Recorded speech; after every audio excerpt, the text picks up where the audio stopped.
સુરત શહેરના ભેસ્તાન ઊન વિસ્તારમાં આવેલ વેસ્ટર્ન ભીંડી બજાર ચંડાલ ચોકડી પાસે સુમન શક્તિ આવાસની સામે પૂરપાટ ઝડપે આવતી સિટી બસે એક આઢેડને કચડી નાખ્યો।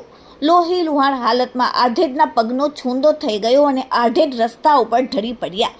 લોકોના ટોળે ટોળા જમા થઈ ગયા અને સિટી બસના ડ્રાઈવરને પકડીને માર મારીને સ્થાનિક લોકોએ તાત્કાલિક ભેસ્તાન પોલીસને ફોન કર્યો। ભેસ્તાન પોલીસને બોલાવીને સિટી બસના ડ્રાઈવરને પબ્લિકે સુપ્રત કર્યો।